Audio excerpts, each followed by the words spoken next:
हर साल नया आता है, लेकिन हर इंसान नया नहीं बनता। हम सब नए साल पर बड़े बड़े रेजोल्यूशंस लेते हैं, बड़े बड़े गोल्स बनाते हैं, पर होता क्या है, कुछ हफ्ते गुजरते हैं और सब कुछ पहले जैसा हो जाता है। आज हम इसी चक्र को तोड़ने की कहानी और उसका समाधान समझेंगे। तो सवाल यही है कि आखिर ऐसा होता क्यों है? क्यों हर साल वही पुरानी आदतें हमें वापस अपनी तरफ खींच लेती है? ये जो निराशा है ना, ये बहुत आम है और आज हम इसके असली कारण को जानेंगे। ये वो जाल है जिसमें हम सब कहीं न कहीं फंस ही जाते हैं। वही आलस, वही डर और वही टालने की आदत जो हमें जकड़ लेती है। और हर साल के अंत में हाथ में क्या रहता है? बस पछतावा। लेकिन क्या हो अगर इस बार कहानी कुछ अलग हो? चलिए इस समस्या को ना एक कहानी से समझते हैं। ये कहानी है रोहन की, एक ऐसे युवक की जो शायद हम में से कई लोगों जैसा ही है। तो ये है रोहन, 26 साल का मेहनती, जिसके सपने तो बड़े हैं पर मन में एक बेचैनी है। उसकी सबसे बड़ी लड़ाई बाहर किसी से नहीं बल्कि अपने ही मन से है, जो उसे हमेशा एक ही बात कहता है, कल से शुरू करूंगा। शायद उसकी कहानी में हम सब अपना एक हिस्सा देख सकते हैं। एक दिन अपने दोस्त की शादी में और सोशल मीडिया पर दूसरों की सफलता देखकर रोहन एकदम टूट गया। उसने पहली बार खुद से ये मुश्किल सवाल पूछा। वो मेहनत तो कर रहा था, पर उसकी जिंदगी में कोई बदलाव क्यों नहीं आ रहा था? और बस यही सवाल उसकी पूरी यात्रा की शुरुआत बना। इसी परेशानी में डूबा रोहन एक शाम पार्क में एक बुजुर्ग व्यक्ति से मिला और उस एक मुलाकात ने रोहन को बदलाव का एक बिल्कुल ही नया नजरिया दे दिया। उस बुजुर्ग की सलाह बहुत सीधी थी पर बहुत गहरी। उन्होंने समझाया कि देखो, हम अक्सर बाहरी लक्ष्य बनाते हैं, जैसे ज्यादा पैसा कमाना या बेहतर नौकरी पाना, लेकिन असली बदलाव तब आता है जब हम लक्ष्य अंदर के बनाते हैं, जैसे अनुशासन, फोकस और मन की शांति। मतलब बाहरी दुनिया को बदलने से पहले हमें अपने अंदर की दुनिया को बदलना होगा। तो बुजुर्ग ने रोहन को 7 ऐसे लक्ष्य दिए जो नतीजों पर नहीं बल्कि रोज की प्रक्रिया पर टिके थे।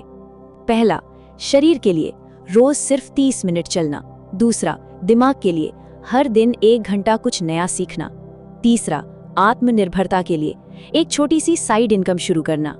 चौथा, दिन को एक नई ऊर्जा देने के लिए रात को समय पर सोकर सुबह जल्दी उठना।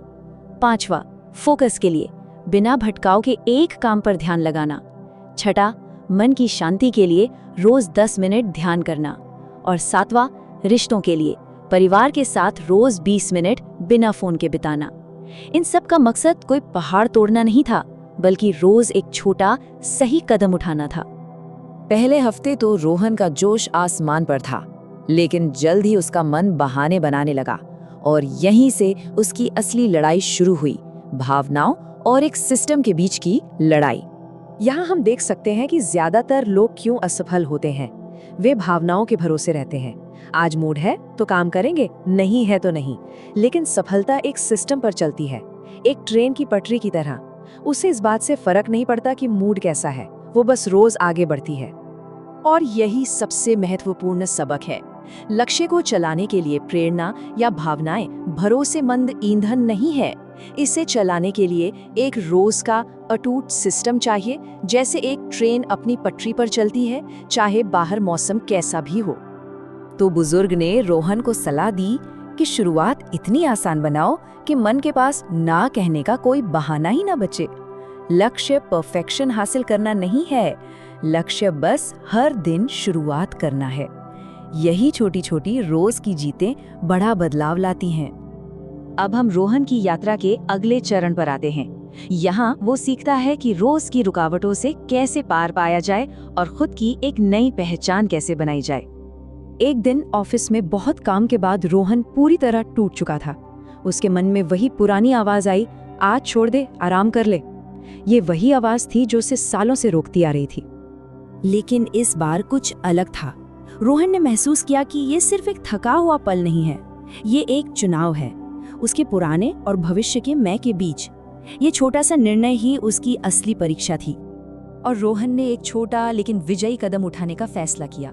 उसने बस 5 मिनट चलने का फैसला किया और वो 5 मिनट उस दिन की सबसे बड़ी जीत थे। उसने साबित कर दिया कि असली जीत मुश्किल दिनों में डटे रहने से मिलती है। रोहन ने इस वाक्य को अपना मंत्र बना लिया। बुजुर्ग की सलाह काम कर रही थी।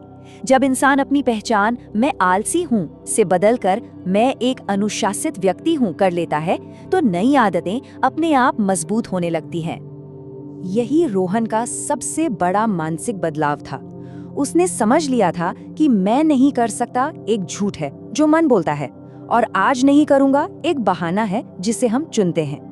अब बाहरी आलोचना या आंतरिक संदेह उसे रोक नहीं सकते थे। अब चलिए रोहन की इस यात्रा से मिले सबक को सीधे अपने जीवन से जोड़ते हैं। रोहन की यात्रा से हम 5 सिद्धांत सीख सकते हैं जो किसी के लिए भी बदलाव का रोड मैप बन सकते हैं। छोटी शुरुआत करें, परफेक्ट होने की जगह लगातार बने रहें, भावनाओं पर नहीं सिस्टम पर भरोसा करें, मुश्किल दिनों में भी टिके रहें और खुद से किए वादे को पूरा करें। ये सिद्धांत हमें याद दिलाते हैं कि बड़ा बदलाव छोटे छोटे कदमों से ही आता है। और अंतिम संदेश यही है, अपनी आदतें बदलना ही अपनी किस्मत बदलना है। ये उन छोटे छोटे प्रयासों का जमावड़ा है जो हर दिन किए जाते हैं, खासकर तब जब मन नहीं करता। तो सवाल यही है, आने वाला साल एक और बहाना बनकर रह जाएगा या खुद से किया गया एक नया वादा बनेगा? चुनाव हमेशा की तरह हमारा अपना है।